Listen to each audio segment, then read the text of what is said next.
Previously on Halo 2. In the year 2552, Microsoft's finest cash cow single-handedly defended the galaxy after being entrusted with protecting Earth's last VTuber from technologically superior xenomorphs and the Flood variant of COVID-52 after teabagging and shotgunning his way to victory. And as a thanks, he was promised an upgrade in his armor system from Windows 68 to the latest Windows 69. Though even in the future, Windows updates never go right, so instead he received a downgrade to Windows 98 just when humanity needed him again. Because Twitch viewers were super pissed at Microsoft for blowing up the Xbox 360 servers on the shaft of fall, and Master Chief couldn't keep up with all their gaming rigs now that he was operating off a Windows 98 laptop. However, Chief had a secret weapon up his sleeve, and it wasn't the e-girl in his head. Somehow, he was an actual fucking immortal, and he wasn't ready to throw in the towel, even after he battled countless radioactive poultry with laser pointers so powerful they blue-screened his armor. Meanwhile, back at Twitch HQ, chat demanded their top streamer be banned for losing to Chief in a game of Halo Wars, but moderation had a better idea. Livestream him attempting a suicide mission on their oldest gaming rig for a chance at redemption. The sub-donations would be off the charts. Little did they know, he succeeded because he was also, somehow, an actual fucking immortal. Then, Bungie finally caved into demands and released a new Halo game, where Chief had to battle his way into facing his regret of never asking his high school sweetheart out to prom by punching the shit out of it and subsequently bagging some tea in its face. Meanwhile, Arbiter's journey to find the sacred butt plug so the great journey can begin unleashes yet another new variant of COVID-52 led by an amalgamation of discarded Rule 34 projects. This creature gained understanding beyond our mortal realms, knowing that the power of teamwork and friendship was supreme to all. Thus, after Chief started to defend his crippling hentai addiction and Arbiter tried going Super Saiyan, they were sent on a quest to stop the premature launch of Halo 3 by blasting their way through incompetent Neanderthals. But this time on Halo 2, you will see Tartarus bug the fuck out in more ways than one because somehow this game finds a way to give me jacked up footage even in the final boss that requires more bullets pumped into him than a Destiny strike mission. With the Master Chief blazing through the halls of High Charity uninterrupted, Truth decided it was time to vacate the premises, change his IP address, and take his livestream to another platform, lest he suffer the same fate of being doxxed, brutally beaten, and teabagged like regret. Cutting off all loose ends, he sent Tartarus to die and left Mercy at the hands of a parasite with some dipshit excuse while he ventured to Earth. Microsoft's poster child then descended from the heavens and showed some mercy on the dying prophet before Cortana asserted she needs to remain, thus changing the course of the Halo franchise for the rest of time. Even after 343 different industries have worked on future Halo games, they will always lean on this one decision made by Cortana to the point of insanity. Chief then stared worryingly at a crashing Pelican, wondering if a new group of useless Marines desperately wanted to join him in his suicide mission. Oh, it was just the Flood. An old enemy now in his face, Chief knew that his extremely resilient Windows 98 run super armor wouldn't stand a chance against Flood hosts, and he was right. He died. Shocker, I know. Additionally, their kill times were about as inconsistent as ever. Sometimes a single well-placed shot would do it, other times they could tank through countless projectiles without so much as flinching. A battle rifle would be useful now more than ever. That creature beneath the library, that grave mind, used us. Cortana, you don't know what it really means to be used by something with that many tentacles. Oh god. We got off easy, trust me. And as Chief's sanity dwindled over the past few hours, so has the IQ of his foes, going from tactfully efficient and dangerous Covenant to primitive simpletons to finally exploitable parasite hosts. Okay, never mind, the Covenant are still way fucking dumber. Why would you shoot a Flood carrier that's standing still? Things were falling apart quickly for High Charity, and as Chief walked through the terrifyingly dim tumored halls, it wasn't difficult to tell who was winning despite Truth's denial. The parasite did not defeat the Forerunners, and it shall not defeat us.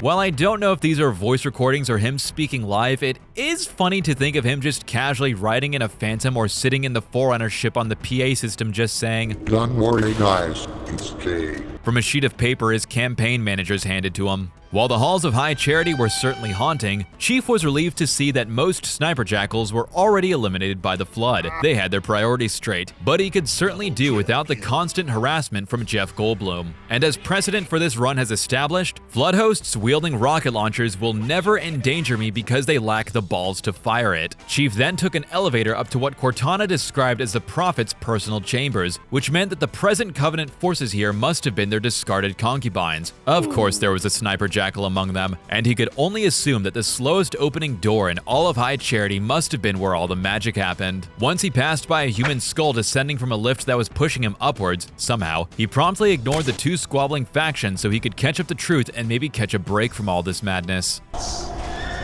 I thought I was gonna die.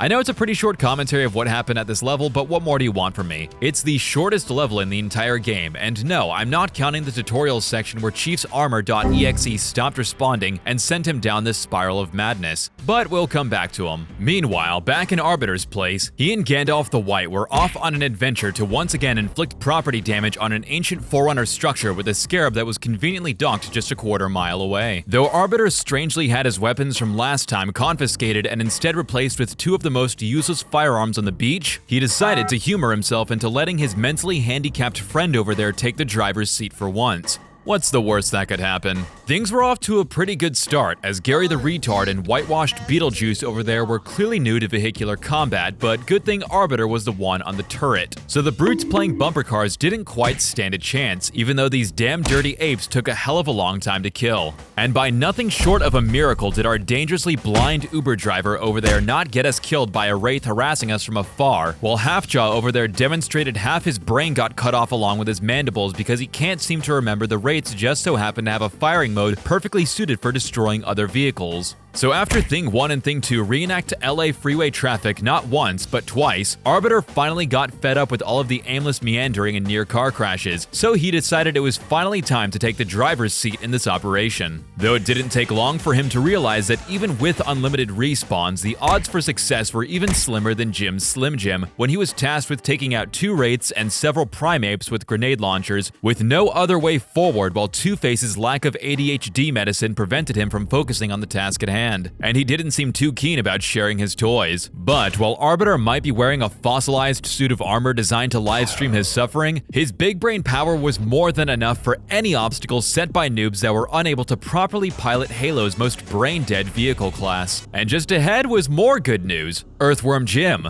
the Covenant's finest soldiers, built with extremely resilient armor, equipped with fuel rod cannons, and unable to be infected by the Flood. Why these things weren't used in more places where the Flood was widespread, the Arbiter will never know. Nonetheless, he got a juicy taste of just how overpowered these worm-piloted Gundam were as they spilled enough blood to satiate the appetite of Mark Zuckerberg himself, and still kept going. Anytime they died, Arbiter killed himself. Anytime they refused to move forward, Arbiter spanked them forward. Except the part where they were too dumb to get moving and would always die anyway. You guys are safer here. Point is, these guys are awesome, and you get not one, but two pairs of RGB 16GB RAM sticks, and Bungie's Second Amendment pride shows throughout this level with a healthy dose of armaments provided at each corner to help you prepare for the slaughter that is the next room. After the game's own backsmack mechanic fails on you multiple times, equip your dunce cap-clad elites with brute shots and completely decimate the next room with your new demolition squad before being interrupted by the return of our Lord and Savior, Sergeant Johnson. So what is the Great Journey anyway? It is the promise by the prophets that when Halo is activated, all servants of our Forerunner masters will transcend. The Great Journey is a euphemism for the great orgasm we'll all experience as we enter a permanent state of post-nut clarity,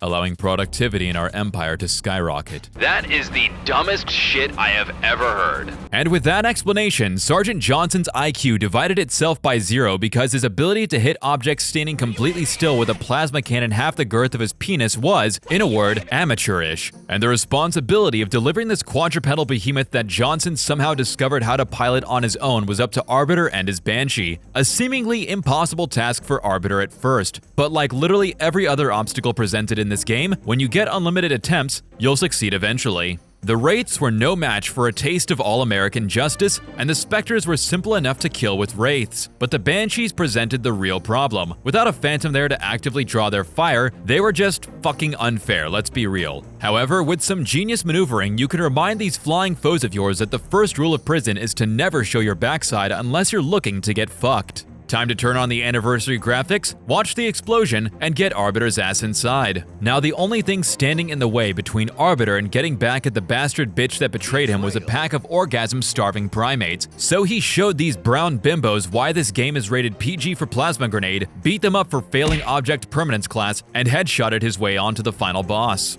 Also, my first run-through of this level, I actually managed to pass them by with active camouflage and laughed my fucking ass off.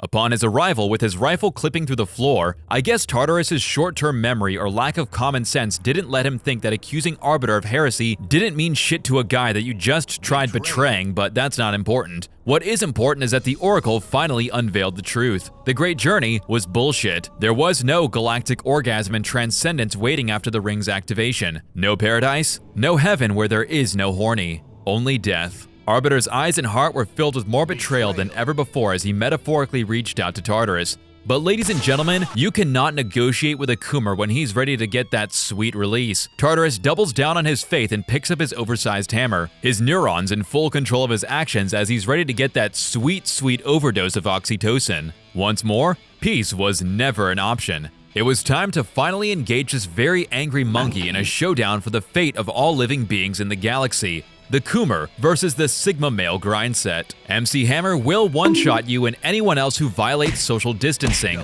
Although like every other D&D player, he sometimes does roll a natural one. The only way to damage him is to let the galaxy's most inconsistent sniper overload his shields by firing a weapon that overheats in 2 rapid-fire shots thrice. How this actually works is well beyond what the current laws of science can explain, but Johnson has proven to be the pinnacle of African power by using his status as an ethnic minority in an early 2000s game to render himself invincible. Tartarus will, like any good parent, summon his children to assist him in combat, and they can be much more threatening because they did not bring hammers to a gunfight. They brought their Second Amendment patriotism. And while Tartarus single-handedly showed more bugs than Skyrim during some of our confrontations, I had more pride in me than to get through the final boss of this experience with glitches. I never beat Halo 2 on Legendary as a kid when it kicked my ass to hell and back, but I'm a grown-ass man now with enough dignity and patience to make it through this broken, infamous train wreck of a Legendary campaign. I wasn't about to let a bleached chimpanzee with a cash shop shield generator and an overcompensating hammer get in the way of me and finally beating this once and for all. Right behind me, I had the world's greatest immortal sidekick,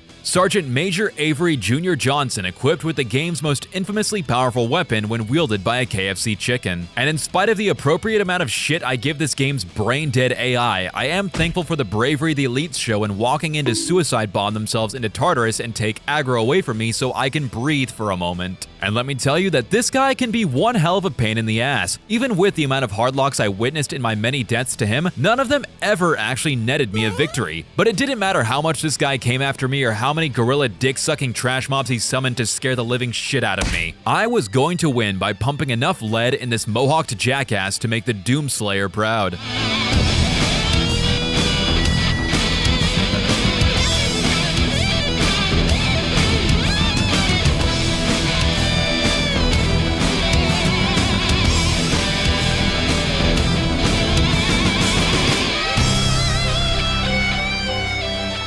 And at long last, it was over.